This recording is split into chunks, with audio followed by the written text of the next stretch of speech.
Task for Preventing Money Laundering for Terrorism Finances to sit up. His comments follow the imposition of U.S. sanctions against people and businesses in Sierra Leone, Ghana and Lebanon over alleged links to Hezbollah. Dr. Enin spoke with my colleague Nane Mensah Brampa on Midday Live.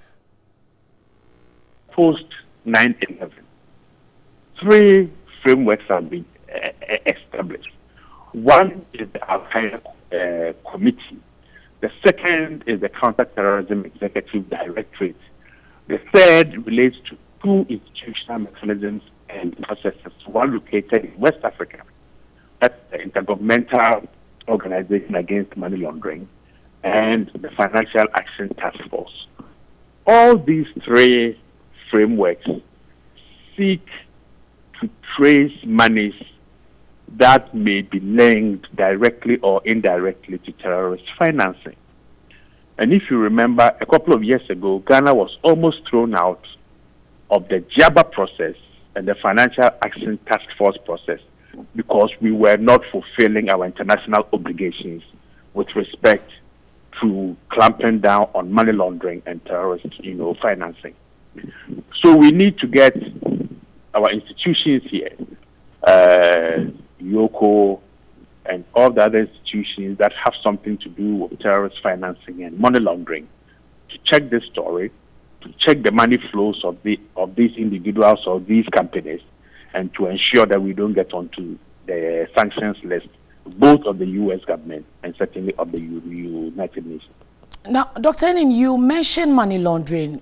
Does this question the Money Laundering Act in terms of its enforceability in the country? That act is not enforced at all. I mean, if you look at, say, instances of money laundering in this country, the law is extremely weak. It's not worth the paper it's written on.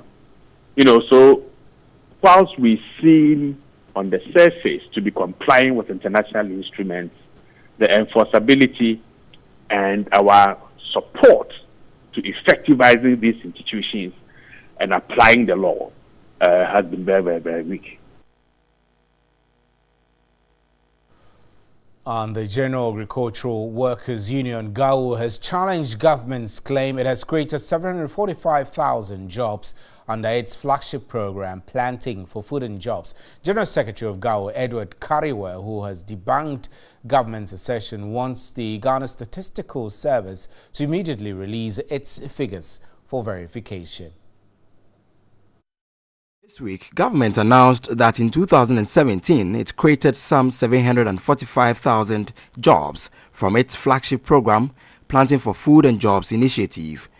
The Minister of Food and Agriculture, Dr. Uswefri Akoto, who touted this achievement, said the 745,000 jobs included 200,000 farmers who are already engaged in the sector. Extension services, farmer registration, all these people going around registering farmers for the program, and then the extension services that were engaged, the additional hiring of extension officers and so on. That is formal because then that's the Ministry of Agriculture employing these and paying them to extend, to provide extension services. But the General Agricultural Workers Union, GAU, is disputing the figures. General Secretary of GAU, Edward Kariwe, says the government must prove its figures. The 755,000 jobs, we need to know where are those jobs. Jobs are tangibles. Jobs are things you can verify. And in any case, it is even in the interest of government and the ministry to show to Ghanaians where those jobs are. The figures, according to government, were based on the number of additional inputs as well as improved seeds and fertilizers supplied to participating farmers in 2017. GAU has complained it was not involved in the planning or implementation of the program, hence it cannot independently verify these figures. I would have expected that at the initial stages, institutions like GAU would have been neck deep in its planning and then policy planning and then implementation. And we have raised issues about the way policies are designed and implemented in this country over the years, because it's like it's the reserve of some particular institutions to make policies and then to implement, and all of us should fold our hands and wait until what they tell us. That should not be. It's a democracy. If we want results, we need to be inclusive. And sometimes the policymakers will tell you that I've done consultations. But you also have to ask the question, who have you consulted?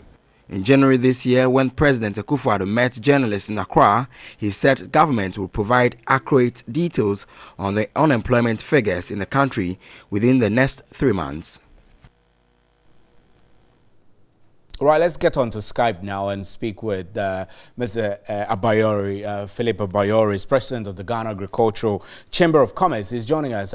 Good evening, sir. Thank you. We're extremely grateful that you could join us. So tell me, are there trends which you are seeing which makes you doubt that government's claim of creating X amount of jobs is true or valid? No, we as private sector, agro-private sector, are more rather encouraged to have got this program running, because in the previous years we had situations that due to the high cost of agro inputs, productivity went low. And for one or two reasons, you realize that when this program, the government enrolled this program, a lot of farmers have been able to increase their acreages. And the fertilizer too has been more affordable because the program had two segments. You had the Planting for Food program and Jobs program. Then you also had the blanket subsidy for all farmers. And this allowed even the smallholder farmers to access fertilizer, because from 110 or 11 cedis, a smallholder farmer could buy fertilizer at 28 or 24 cedis. And that is what the issue is, because once these farmers were able to acquire this fertilizer, they were also able to increase their acreages. And for that reason, it definitely created employment avenue, because they alone could now not work within the area that they were working. They needed to employ people. And generally, because they also added seed, it also gave more wider employment opportunity. Forget that when the fertilizer, it employs people, transporting it employs people. Then when it gets to the farm, the depot, it also employs people, because people will have to offload that fertilizer. Then to be transported to the farm, people are employed. Then into the farm to apply that fertilizer, people are employed. Then you go to planting, people are employed. Then when it goes to even weeding, more people are employed, because the expansion because of expansion of productivity. So, Mr. Abayori, we don't have any doubt of the figures that government has put in there, because it is evident that this activity really took place.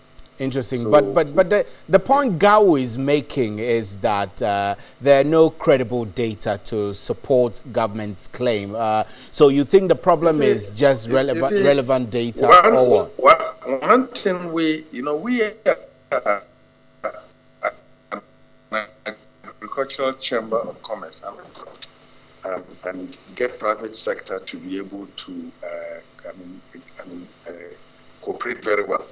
Because, you see, it has taken us a long time to be able to convince government that subsidies, though they are not fully sustainable, they are very necessary to proper production. So then we need to work closely, because once we do criticism, they must be constructive. Because if you say government should consult us before they will go to Ministry of Finance to collect money and come and run their program, the country is not run that way. It is we to go for proposals to government and then look at what government already have, because every government has its program. And then we do what we call buy-in. Either we try to buy in if ours is very different, and then we try to align ourselves to be able to ensure that we are able to take advantage of the program. Because And that is what we want to happen, because in the past we had difficulties in being able to collaborate in this particular manner. So I think that we should rather, look at our side of it as private sector, because we are not going to get government going to putting money into the hands of private people. You are doing your work, and once you are doing your work, if government realize that this work that you are doing, for one or two reasons, you are underproducing, and for that reason, high cost of your products will make workers find it difficult to be able to acquire them, or the general populace high cost of food. So they are now going to support by subsidy. Right, Mr. Bayori, thank you very much Thank you very much, Mr. Bayori. It is a subsidy, so we need to be encouraged to. Thank you. Right. Thank you very much, Mr. Philip Bayori, is President of the Agric Chamber of Commerce. And I'm Stephen Enti. This is News at 10. We're streaming live on our Facebook page and on 3news.com. We'll be right back.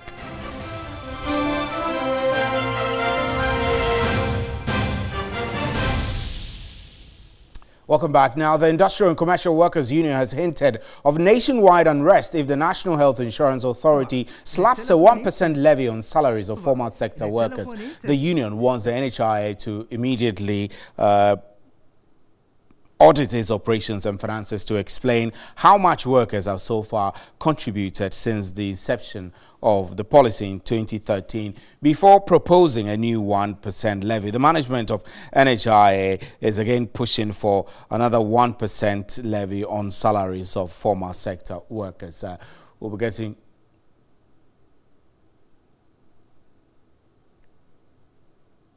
onto the telephone lines pretty shortly to speak with Sido Ahor, who is the Africa Coordinator for African Platform for Universal Health Coverage. But let's take you through some of the figures we have on NHI's funding. The National Health Insurance Levy is funded through the levy of 2.5% on goods and services collected under the VAT, value-added tax. Now, also 2.5% of Social Security National Insurance Trust, SNIT contributions per month is deducted from formal sector workers. And then there is a return on National Health Insurance Fund, NHIF investments. And then also we have a premium, that is premium paid by informal sector subscribers, and then government allocation is also something that pulls funding into the NHIS funding mix.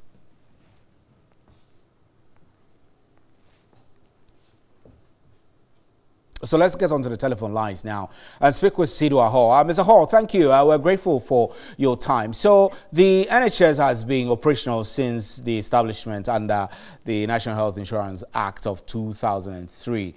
Financing has been one main challenge. Now, there are proposals for 1% levy on formal sector workers. We want to find out from you whether this is fair. I think, thank you very much, and good evening to your listeners. I think, honestly, this is not fair because people in the formal sector are being overtaxed here. Because if they add 1% to the already 2.5% that formal sector workers are paying, it means it's going to 3.5.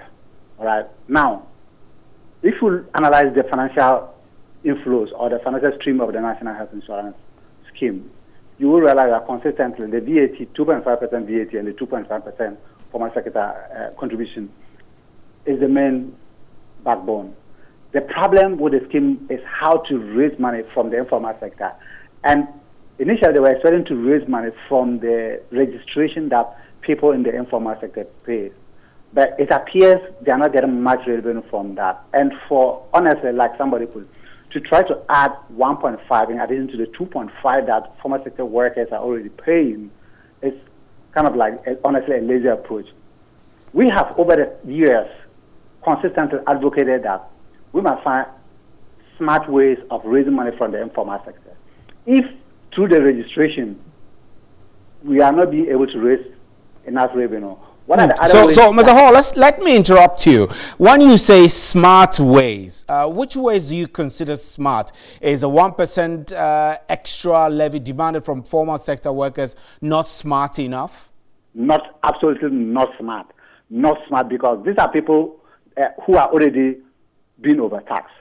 Then we have a huge bracket, that is those in the informal sector, who are not really contributing so much, even though, I mean, everybody contributes from the VAT. Because if you look at the VAT levy 2.5, it means we, those in the formal sector who contributed 2.5%, also still pays for the 2.5% VAT when we consume products that are VAT qualified.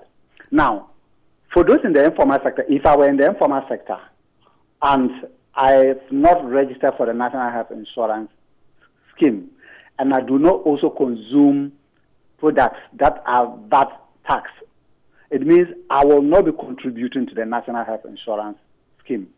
So how will the National Health Insurance Authority, for that matter, government, make sure that somebody like me contribute to the pool? Over time, but you probably might have realized that maybe I am consuming alcoholic products. Maybe beer, we have a lot of the beers and a lot of the hard liquors that are being advertised. Our TVs are inundated with their adverts and radios, etc. And these are things that affect our health. At the end of the day, there are a lot of people who are consuming it, and they end up at the hospitals, and the taxpayer money is used in a way to take care of them.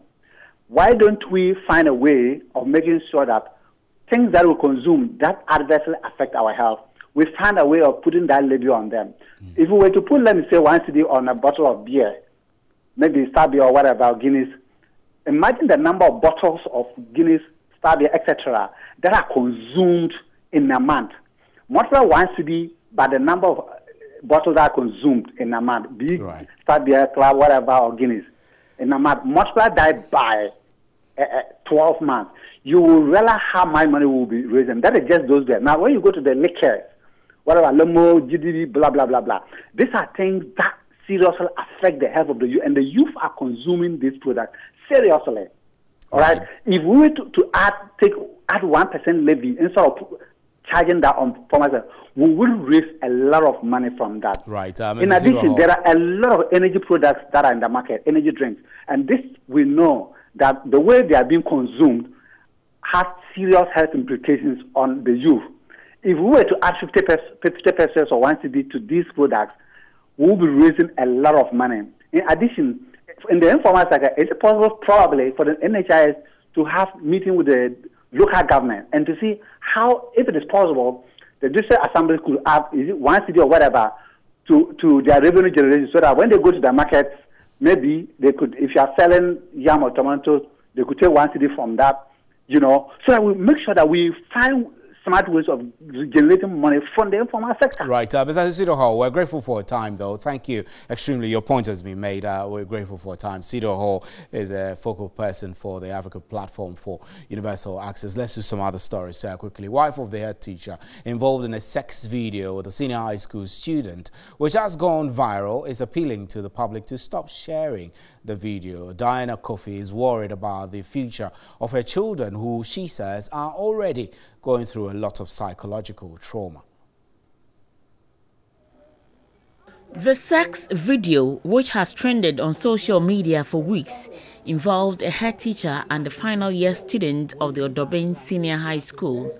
Wife of the head teacher, Diana Kofi, complains her children have been affected by the situation. Diana wants the public to stop sharing the video. Radio for TV for no more cancer bebrebe omo ntwa so na eba ne sa omo gun ema no fi bebi owo biara no me sha ne nkran say mane ndwendwe. The radio and television stations must put an end to discussions on the matter. I am encouraging my husband wherever he is that I still love him, so he should come back home. The Asikuma Odobin Brakwa District Education Director Isaac Akwahin, who spoke off camera, said his outfit is awaiting the final report of the investigative committee investigating the matter. He said the student is under strict supervision with a psychologist to keep her free from mental disturbances as she prepares for exams in 3 months. Meanwhile, the founder of Pennyman Foundation, Eric Kwesi Taylor, a native of Asikuma, has offered to take full care of the victim's education until she is gainfully employed. My interest has aroused that I want to find a way to support the psychological development of the victim, that is the girl, to say, so that at the end of the day, it will not affect her in her studies and also in the future development of the girl.